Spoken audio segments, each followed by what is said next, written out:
Ang kwentong ito ay hango sa totoong buhay. Karanasan ito ni Monty. Taong 1988, Davao del Norte. Itong mga panahong ito, nasa edad 22 itong si Monty.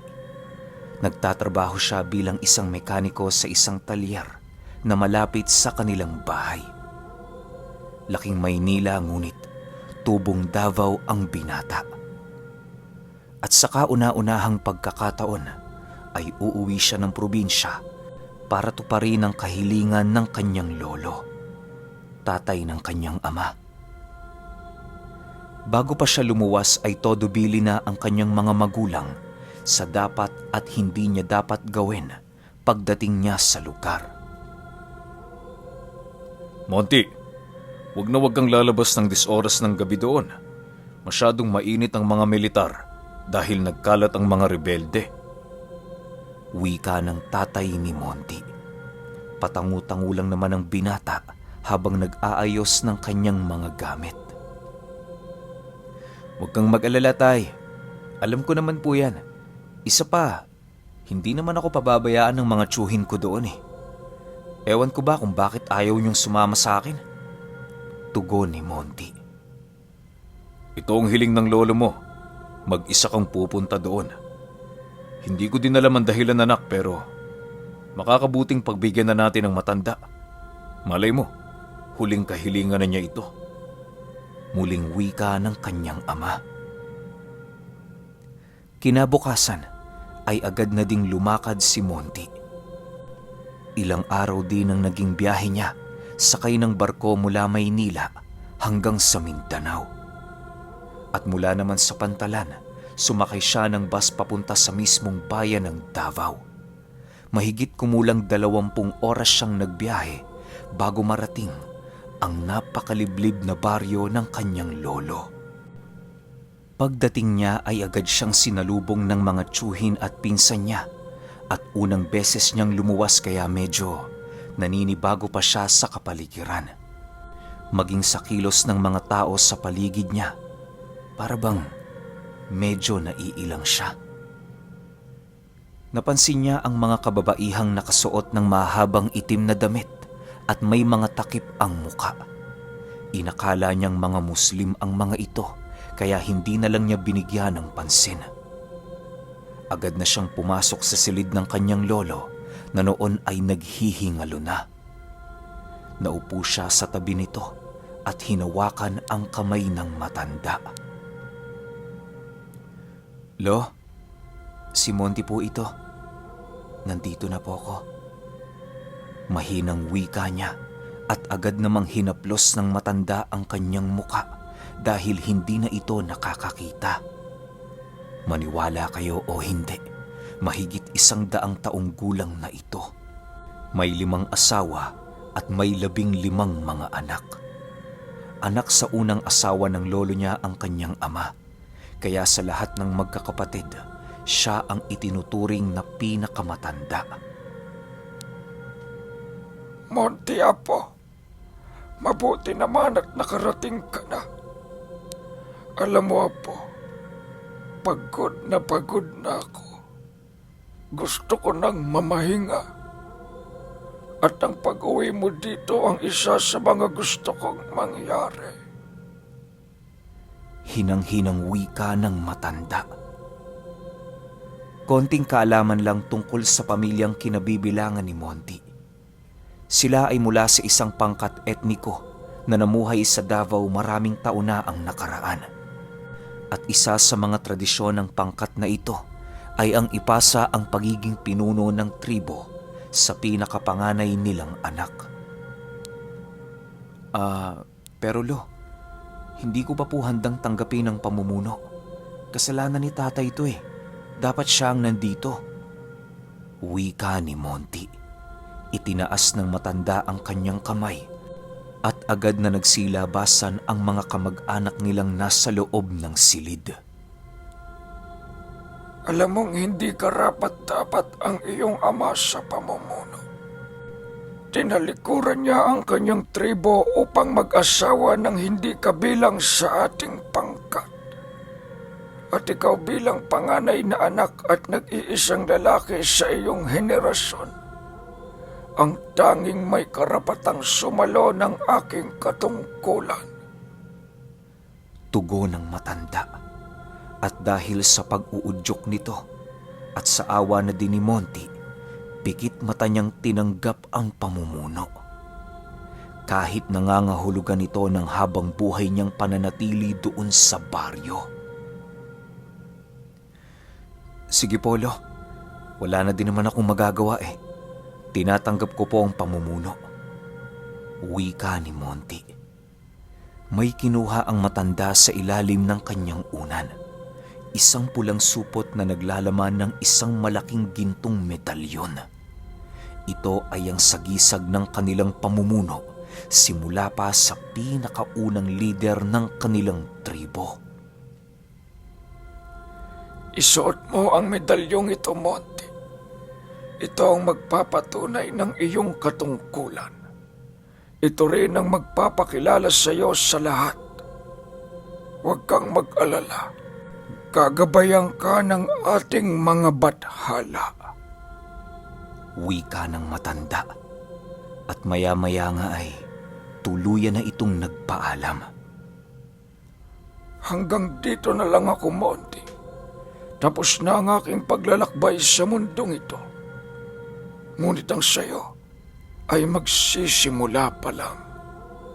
Gabayan mo ng maayos ang ating pamilya. Wika ng matanda at agad na itong nalagutan ng hininga. Paglabas ni Monty ay agad niyang sinabi ang nangyari sa kanyang mga tiyo at tiya. Pero sa halip na umiyak ang mga ito, ay tila nagalak pa silang namatay ang matanda. Bagay na ikinainit ng ulo ng binata. Anak nang, bakit parang natutuwa pa kayo't namatay si Lolo? Ganun na ba ang tingin niyo sa matanda? Isang pabigat? Natutuwa kayo dahil sa wakas wala na kayong aalagaang matanda. Nasaan ang mga konsensya ninyo? Galit na wika ni Monty. At laking pagtataka niya dahil matapos niyang magsisisigaw sa galit ay nakita niyang parang mga basang tuta ang mga kapatid ng tatay niya. Nagsipagyuko ang mga ito sa kanya. Mawalang galang na, Monty. Pero mali ka ng iniisip. Ikinalulungkot din namin ang pagkawala ng aming ama.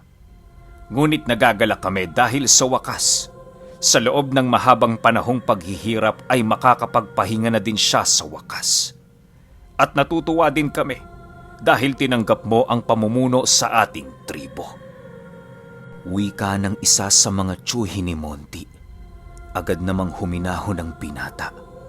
Napagtanto din itong tama ang sinabi ng tiyuhi niya. Ngunit habang nag-uusap sila, ay bigla na lang dumating ang isang lalaki na halos kaedad lang ng kanyang ama. Mabuti naman na tinanggap mo na ang pamumuno sa ating tribo. Ikinagagalak kitang makita, Monty. Pero hindi lang dito nakapako ang tungkulin mo. May mga suliranin tayong kinakaharap.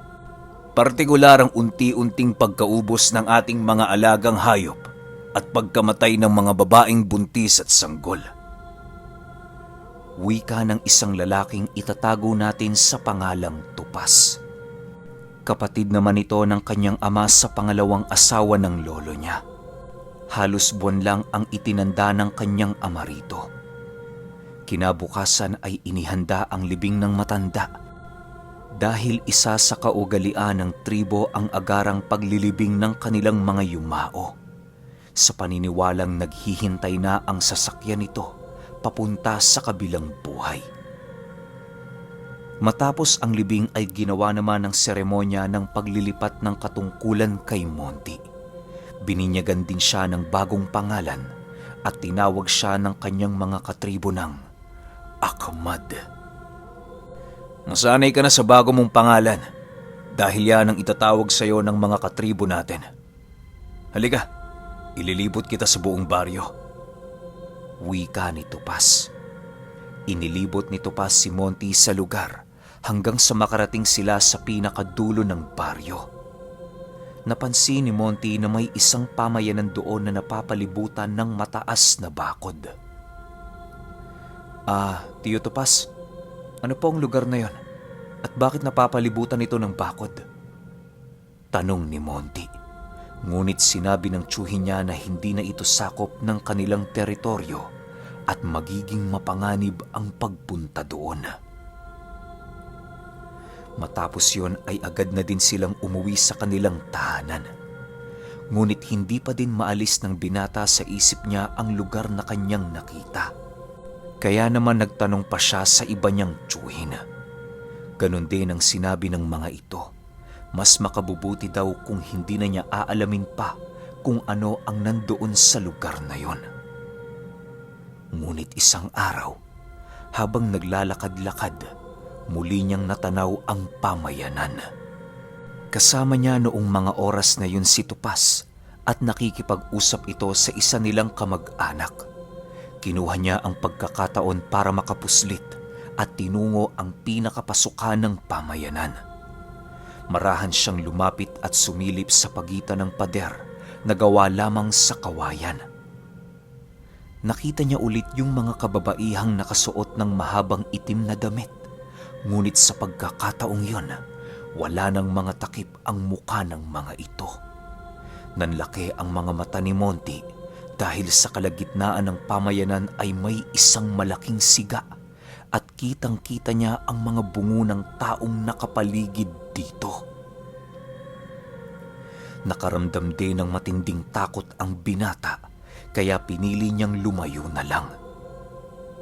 Habang umaatras ay nararamdaman niyang bumangga ang kanyang likuran sa isang tao. Dali-dali siyang humarap at nakahinga siya ng maluwag nang makita niyang si Topaz ang taong nasa kanyang likuran.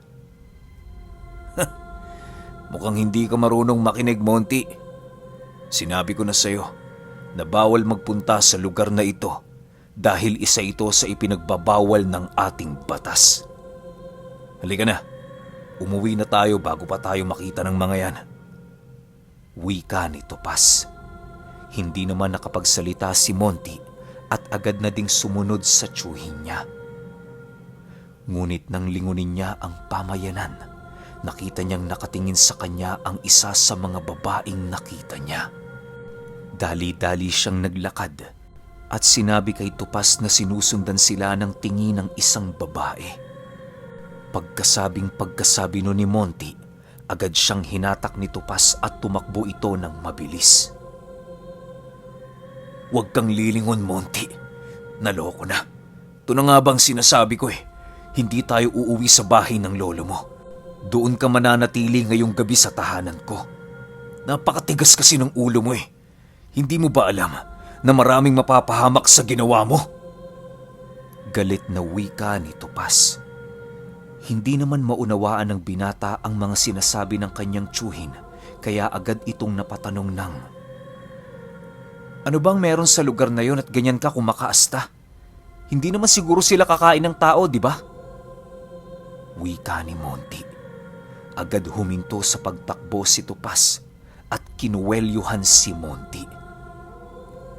Ang pamayanang yun ay baryo ng mga aswang. Sa mga oras na to, sinisigurado ko sa iyo na namarkahan ka na nila. Wika ni Topaz at muli itong naglakad habang hawak sa kamay si Monty na parabang isang bata. Pagdating sa kanilang bahay, agad ipinaliwanag ni Topaz ang lahat. Swerte namang nandoon ang iba pang kapatid ng kanyang ama.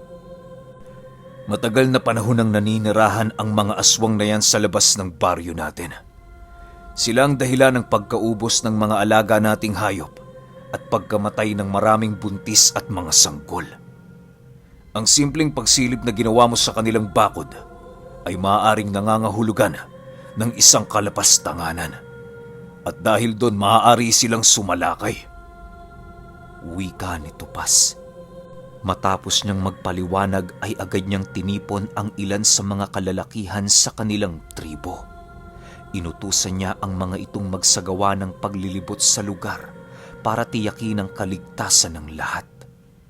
Hindi inakala ni Monty na nakagawa siya ng isang malaking kasalanan sa kanyang pamilya. Kaya kinausap niya si Tupas upang humingi ng kapatawaran. Tiyo, patawarin po ninyo ako kung sinuway ko po kayo. Alam kong hindi ko na po mababago ang mga nangyari. Pero sana may magawa ko para mapigilan ito. Wika ni Monty. Hinuwakan siya sa balikat ni Tupas at tumugon ito ng, Pasensya ka na din, Monty, kung nagalit ako. Alam kong normal sa isang kagaya mo ang pagiging mausisa. Iniisip ko lang din kasi ang kaligtasan ng ating mga kababaryo.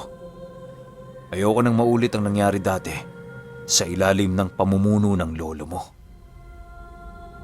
tugon ni Tupas. Ayon dito, noong kabataan pa ng lolo ni Monty ay sinubukan nitong paalisin ang mga aswang sa lugar na naging dahilan ng isang malaking digmaan. Marami ang nadamay at namatay, maging ang pamahalaan ay nakisali na din sa gulo. Monty, ang magagawa mo na lang ay pumirmi ka sa bahay. Para na din sa sarili mong kaligtasan. Wika ni Tupas. At habang nag-uusap sila ay dumating ang isa sa mga kalalakihang inutusan nito upang maglibot. Puro dugo ang damit na suot ng lalaki at may ilang sugat sa braso na dulot ng kalmot. Tupas, sinasalakay tayo. Papunta na dito ang malaking pangkat ng mga aswang. Wika ng lalaki at agad itong nawala ng malay.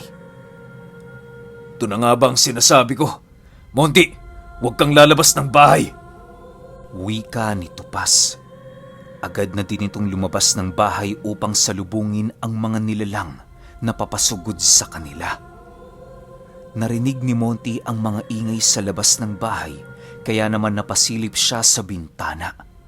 Nakita niyang napakaraming kalalakihan ang nasa labas ng bahay ni Tupas. Mga kasama, muli tayong nahaharap sa isang labanan. At ngayon, sisiguruhin ko na ito na ang huli. Hindi na muling dadanak ang dugo sa baryong ito. Sigaw ni Tupas. Agad namang tumugo ng malakas na sigaw ang mga kalalakihan. Lumabas si Monty at lumapit sa kanyang tiyuhin.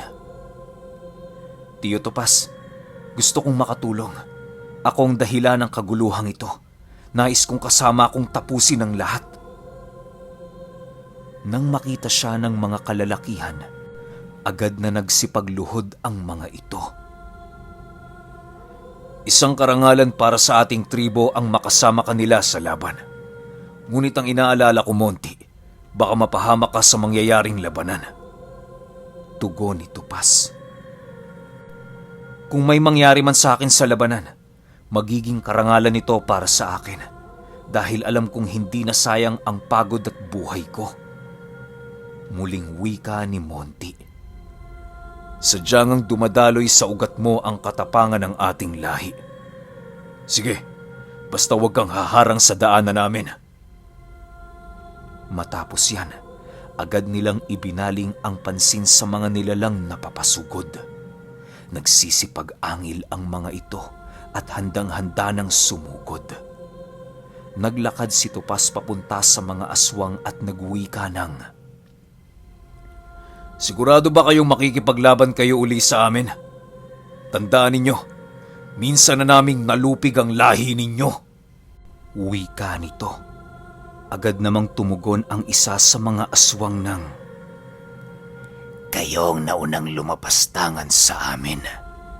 May kasunduang walang sino man mula sa ating mga panig ang lalapit sa teritoryo ng bawat isa.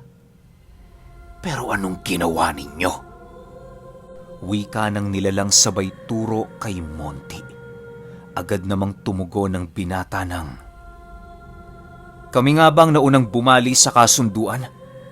Pagdating ko pa lang dito, agad ko nang nakita ang mga kalahi niyong nag-iikot sa mismong loob ng bakuran ng aking lolo. Sabay turo sa dalawang kababaihan na nakatakip ang mga muka.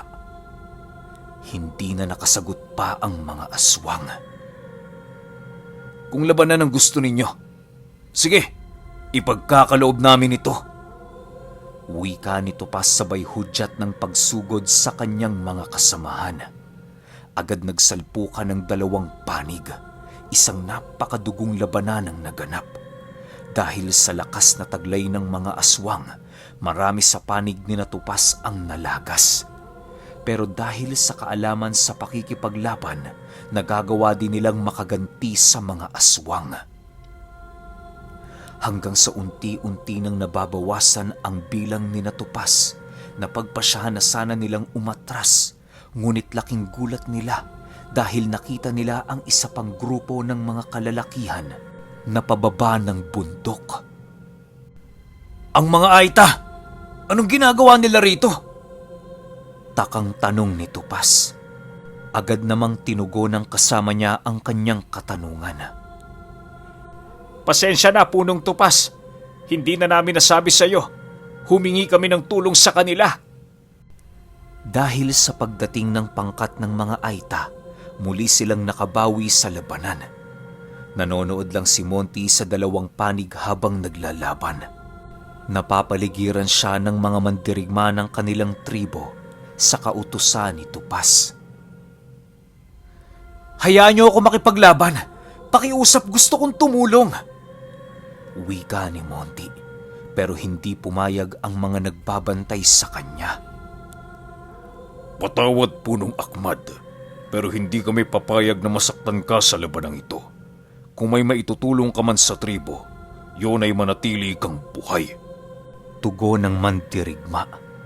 Walang nagawa si Monty kundi ang panooring maglaban ang dalawang panig. Namangha ng husto ang binata sa ipinakita ni Topas. Gawa ng sadyang kakaiba ang lakas ng tiyuhin niya dahil kinakaya nitong sabayan ang lakas ng mga aswang. At mas lalo pa siyang humanga nang makita niyang kumilos ang mga katutubong Aita. Kakaiba ang talas ng paningin ng mga ito at nagagawa nilang mailagan ang mga pagsalakay ng mga aswang. Agad napaparalisa ang katawan ng mga nilalang kapag ito'y natatamaan ng kanilang sibat dahil sa kakaibang lasong ipinahid nila sa dulo nito at talim ng kanilang mga sandata. Unti-unti nang nalulupig ang mga aswang nang biglang nakapuslit si Monty sa kanyang mga tagabantay. Dali-dali siyang dumampot ng sandata at tinaga ang isa sa mga aswang. Nagulat si Topas nang makita niya ang binata. Sunod-sunod na bumagsak ang mga aswang na natatamaan ni Monty hanggang sa iilan na lang ang natira. Ano? Hahayaan niyo bang maubos na lang ang lahi ninyo? Bibigyan namin kayo ng pagkakataon. Umalis na kayo sa lugar na ito at huwag nang babalik pa. Wika ni Topas, ngunit nagmatigas ang mga aswang. Kung kamatayan man ang sasapitin namin sa lupaing ito, wala kaming magagawa. Ito ang kapalaran naming mga isinumpang nilalang, ang mamatay sa kamay ng mga tao. Wika ng isa sa mga aswang. Akmang susuguri na sana ni Topas ang mga natitirang aswang nang bigla siyang pinigilan ni Monty. Sandali lang, tiyo. Tama na. At kayo namang mga aswang na naiwan, kunin ninyo ang inyong mga kasamang sugatan at umalis na kayo sa lugar na ito. Huwag niyo sanang sayangin ang ikalawang pagkakataong ipinagkaloob ko sa inyo. Wika ng binata sabay talikod. Pero sa halip na umalis, muling sumugod ang mga aswang. Agad namang nasangga ni Topas ang kamay ng isa at tinaga niya ito ng ilang beses. Nanlumo naman si Monty sa kanyang mga nakita. Monty, hindi kagaya ng pag-iisip ng mga tao ang mentalidad ng mga aswang. Kailanman, hindi sila tatanggap ng awa mula sa kalaban. Wika ni Topas. Noong araw ding yon, nagwakas ang buhay ng mga aswang. Nakadama ng awa sa kanila si Monty pero walang nagawa ang binata. Napagtanto niyang tama ang sinabi sa kanya ng isa sa mga aswang. Tinadhana silang mamatay sa kamay ng mga taong nagsisilbi nilang pagkain. Lumipas pa ang mga araw at napagpasyahan ni Monty na bumalik ng Maynila. Tinalikuran niya ang pamumuno ng kanilang tribo at iniwan niya ang lugar ng kanyang ama. Pinili niyang mamuhay ng normal sa syudad. Ngunit, isang karanasan ang hinding-hindi niya makakalimutan. Ito ay nang minsan niyang masilayan ng baryo ng mga mangingilaw.